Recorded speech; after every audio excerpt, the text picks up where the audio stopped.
दोस्तों, कहते हैं कि जब शमशान में किसी की लाश जलाई जाती है तो उसकी आत्मा अपनी लाश को जलते हुए देखती रहती है। और अगर किसी आत्मा की इच्छा अधूरी हो जाए तो वो अपनी इच्छा पूरी करके रहती है। बंगाल के पास एक ऐसा शमशान घाट है जो कि कहा जाता है कि काफ़ी श्रापित है। कहते हैं कि वहाँ पे रात को भूत मंडराते हैं। कहते हैं कि वहाँ पे रात को जाना सेफ नहीं है। ये कहानी उसी बंगाल की उसी शमशान घाट की।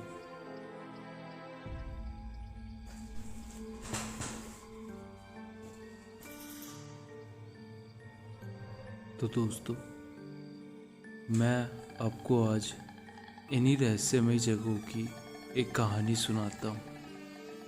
ये कहानी मेरे दोस्त राजेश बताते हैं कि ये कहानी उनके ताऊजी की है। उस समय वो बांग्ला में पोस्टेड थे। वहाँ पे वो काफ़ी साल पोस्टेड थे। कुछ समय बाद वहीं पे सेटल हो गए। सेटल होने के बाद उन्होंने अपने फैमिली मेम्बर्स को भी वहीं पे बुला लिया। उन्हें काफ़ी अकेला लगता था, इसीलिए उन्होंने वहीं पे सबको बुला लिया।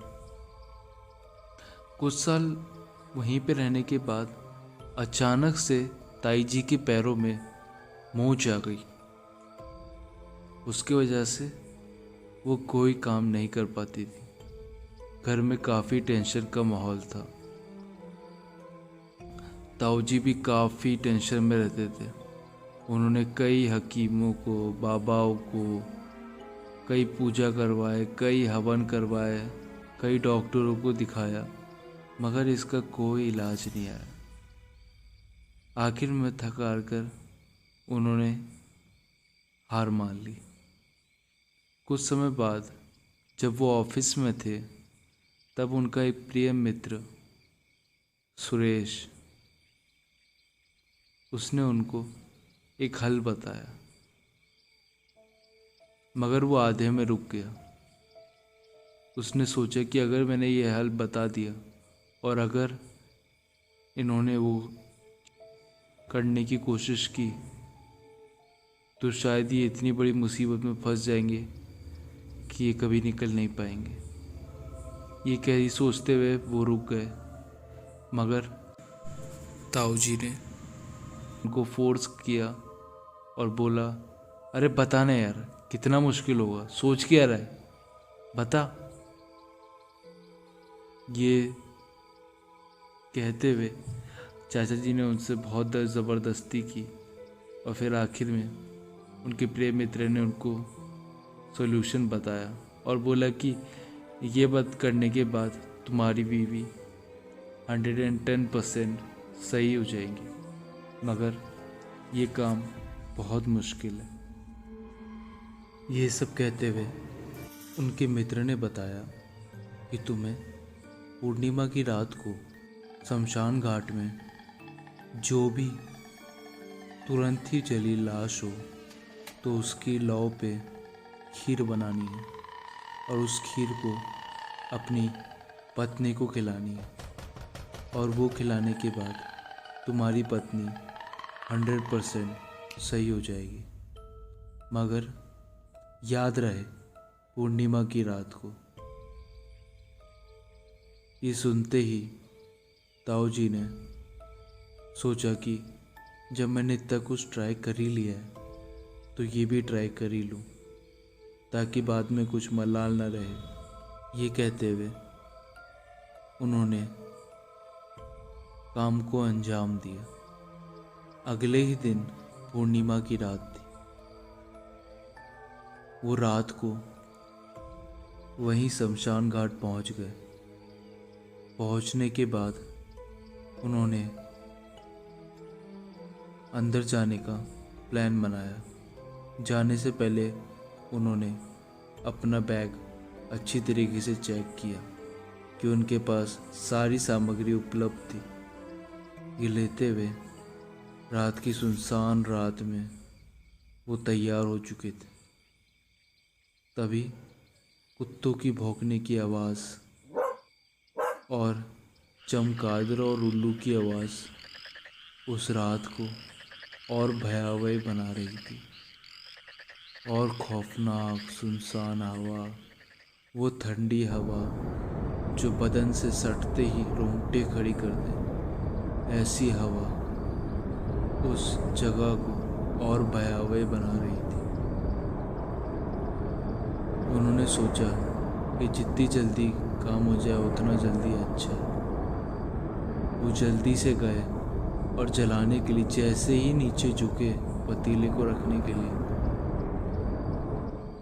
उन्हें एक सुरसुराहट सी आवाज़ आई। ऐसा लगा कोई कुछ बात कर रहा हो, ऐसा लग रहा था। उन्होंने आसपास देखा तो वहाँ कुछ नहीं था। वो समझ गए कि ये कुछ गलत चीज़ की शुरुआत है। उन्होंने जल्दी से खीर बनाना शुरू किया। बस खीर बनी गई थी कि बस उनको ऐसा लगा कि कुछ समय के लिए उनका ध्यान उस खीर को देखने में लग गया। खीर से नज़र हटी तो ऐसा लगा जैसे कि सपने से उठे, सपना देख के उठे। जैसे उन्होंने आसपास देखा तो वो अनजान लोगों से घिरे हुए थे।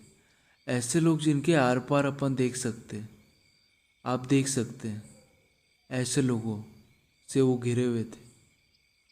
उन्होंने देखा कि वो सब लोग सिर्फ उनको देख रहे थे। वो बहुत घबरा गए और वो सब लोग उनके करीब आने लग गए, उनको घेरने लग गए। वो बहुत घबरा गए। वो तुरंत ही वो पतीले को, गर्म पतीले को अपने थैली में डाल के वहीं से भागने लगे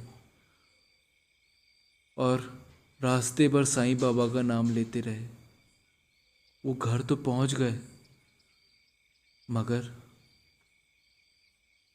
वो बहुत डरे हुए थे। वो किसी तरह अपनी बीवी के पास गए और उनको भी पतीला दिया। उनकी बीवी ने कहा कि आप इतने थके हुए क्यों हैं, इतनी सांसें क्यों फूल रही है आपकी, कुछ हुआ है क्या, मुझे बताइए, मुझसे कुछ मत छुपाइए। मगर बेचारे वो भी क्या बताते। उन्होंने कहा, अरे कुछ नहीं हुआ, ये तो ऐसे ही बस जल्दी जल्दी में आ रहा था इसीलिए थक गया। लो तुम्हारे लिए प्रसाद लाया हूं, हनुमान जी का, खा लो। ये कहते हुए उन्होंने उनको वो खीर खिला दी और वो खीर खाते ही तुरंत ही अगले दिन ही वो सही हो गई। मगर ताऊ जी की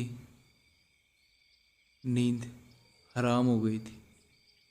उन्हें हर जगह वही रात याद आती थी। उनको बहुत तेज़ बुखार भी हो गया और दिन पर दिन उनकी हालत ख़राब ही होती गई। और फिर कुछ दिनों बाद सर्द रात को उनको हार्ट अटैक आया और वो चल बसे। शायद उस शमशान घाट की आत्माओं ने उनकी जान ले ली।